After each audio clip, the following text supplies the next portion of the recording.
Judy McDonald is going to give us a presentation called Around the World with Schools. This presentation is a short story of Judy's 13-year experience living in Japan and Germany and teaching for the Department of Defense dependent school system. Travel thousands of miles with her and visit some pretty incredible places.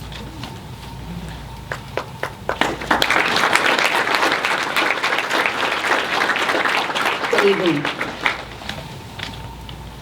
At the end of World War II, the United States already had established a school system in the United States for children of service members on an American basis. At the end of World War II, when more people were going to Europe, they started the overseas system, which is a Department of Defense dependent school. I worked over 13 years with them and enjoyed every minute of it. In addition to movie theaters, American fast food courts, golf courses, athletic field, playing fields, and the school system is considered to be a part of a quality of life initiative that the military started when more people started living overseas.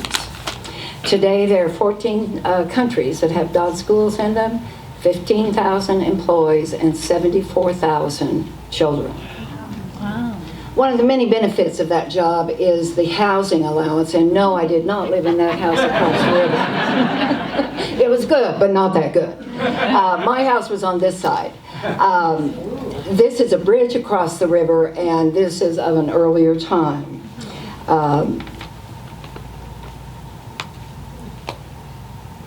As the Germans left Germany and left this bridge, it was, of course, destroyed, as most of the bridges were in Europe.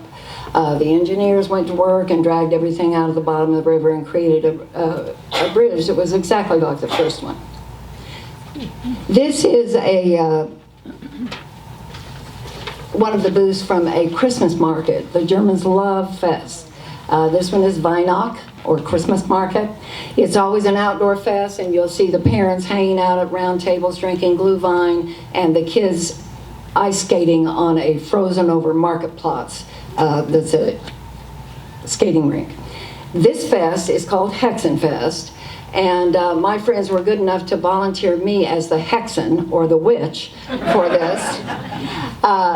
And that did have a good ending, even though we were the only Americans there, didn't speak English, and I was a witch.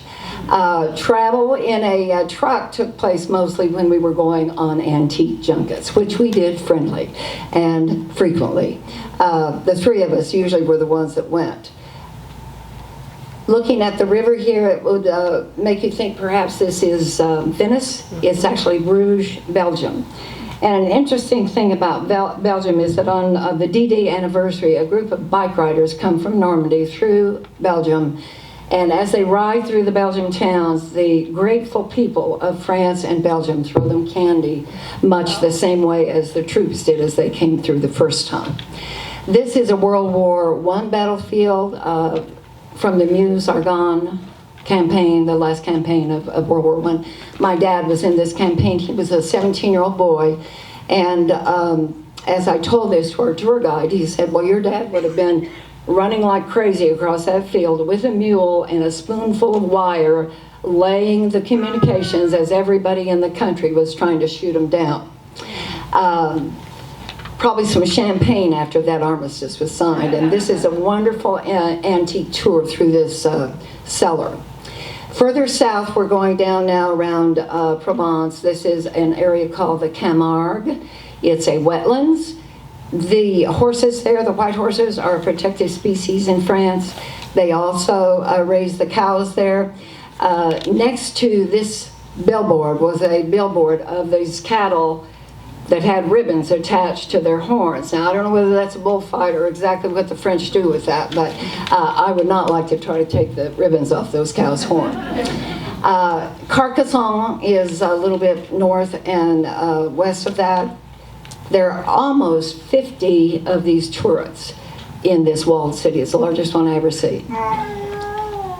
Other architectural elements were left behind by the Romans. This is like a 3-story high arena, and it is the theater of Orange, France. We went to Verona and saw a similar structure and saw Madame Butterfly in that. We're back in Austria now, and if you can see the decorated cows coming through, they may be coming down 1,000 meters in a 3-day trek from the alpine meadows where they've been.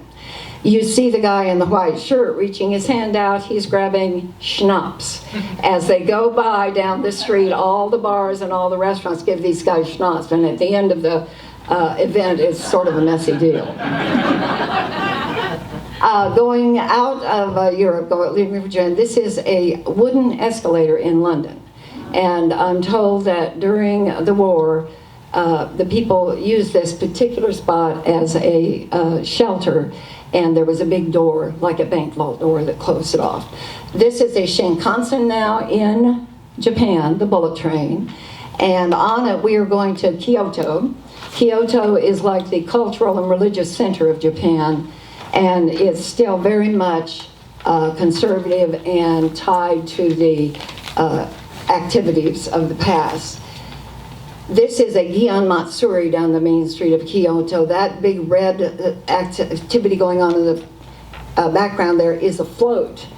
Some of them were over 2 stories high, and it took 20 men to carry them down the street. This is the Jinkakuji. It once was a part of a shogun's 13th century retirement area, but now is part of a beautiful park. And there's also a dry garden there. There are no flowers in it, dry, just the sand organized in such a way. Last trip that I took from Europe was, or from Japan, was to Korea.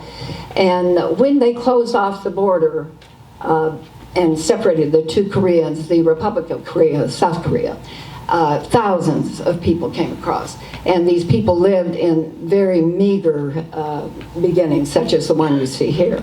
Now this young lady, like most of the Dodge students, adapted herself to the local culture. So as we went into restaurants, trains, etc., she was used to a bathroom that was on the floor. They called it a squatty potty. Well, she's back in the United States now. She's standing in front of her grandmother's toilet, and she's saying, "So what do you want me to do with this?"